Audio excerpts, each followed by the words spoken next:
Ooh, I was feeling that all the way down to my toes, but I got these stilettos on, honey, so I'm feeling it all the way. Levitating. Now, here we go. So we have so many wonderful guests today, and we've got a lot to share with you. But as a blessing, I want to invite one of my favorite people in our community to come to the stage right now. She's a storyteller, a nurse, and an author. We love the Mercedes Herman. I'm just going to call you Reverend also. Greetings and love to everyone here today. I'm going to tell you a story, which is basically one of my life stories. Today is a really great day because today is December 17th. And today is the last day in the Mesa Blanca calendar for this praising of various saints and gods. And that would be St. Lazarus. And St. Lazarus represents the old religion or the old beliefs. And then Christmas, which is on the 25th, talks about the new religion. Now, growing up, not many people are devotees of St. Lazarus because he's the last person on that calendar. There's seven feast days. All the other feast days, they have all kinds of happiness. They're singing, they're dancing, there's all kind of revelry.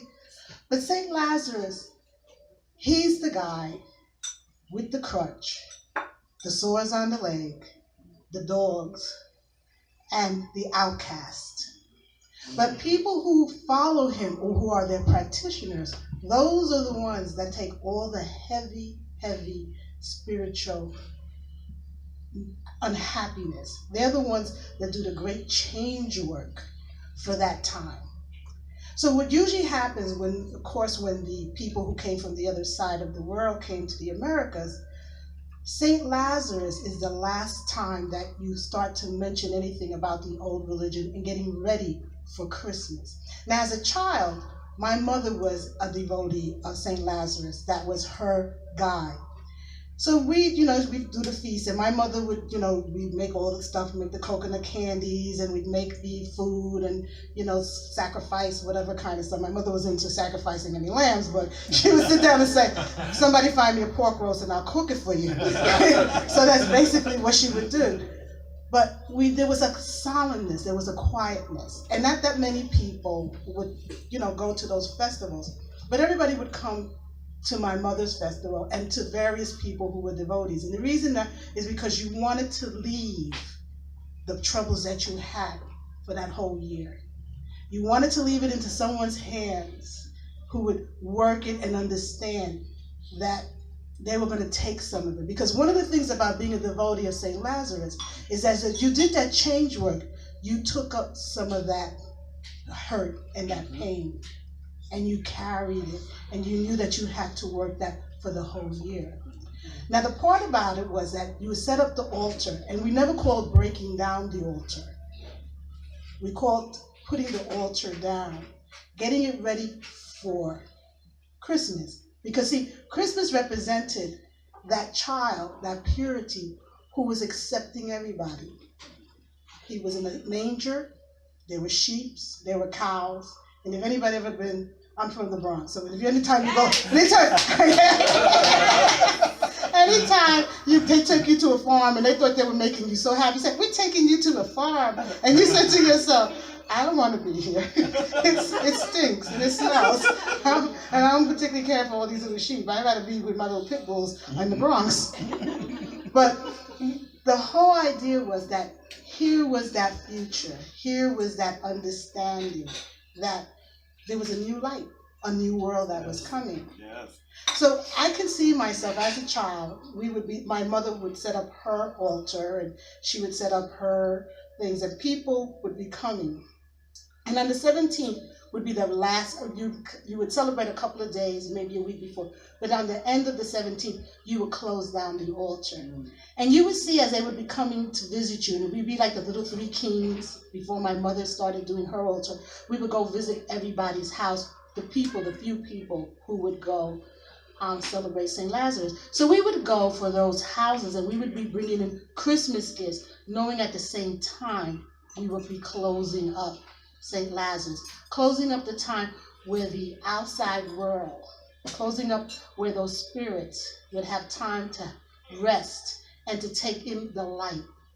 So when I got invited today to speak, it was so monumental because I was thinking of the fact that, yes, it was the 17th, the closing up, and remembering how my mother was so well respected in her community. And the reason that she was respected is because we accepted everyone. I grew up with the divas. I grew up seeing the hair being teased, getting ready to go. I've talked about in Mother's Day, the 2 Carlos. Yeah.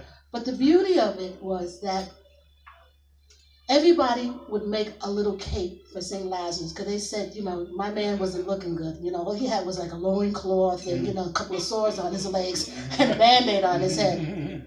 And I could remember my divas making little capes, gold and all kinds of pretty things. And even somebody buying a gold crutch to put as an offering.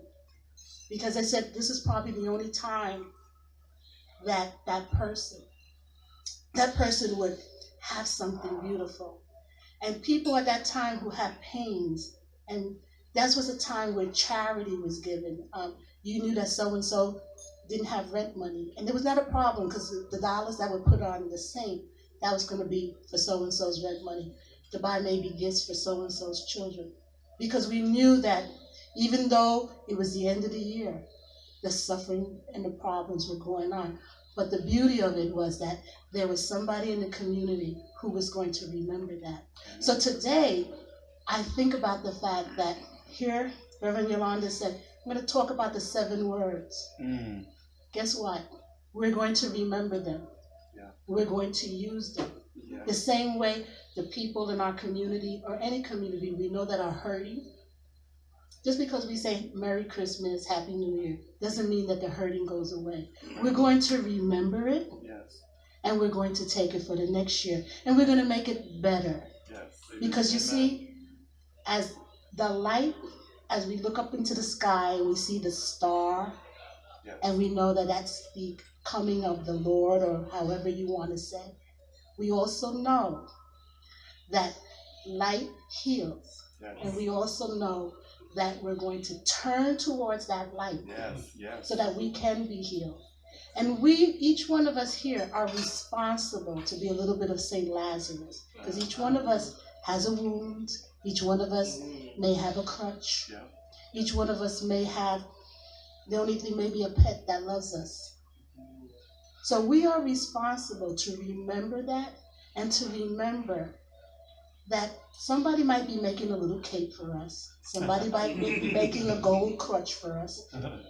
But we also know that we all are in it together. And that kicking and screaming, we will drag whoever we have to into the light. Woo! All right.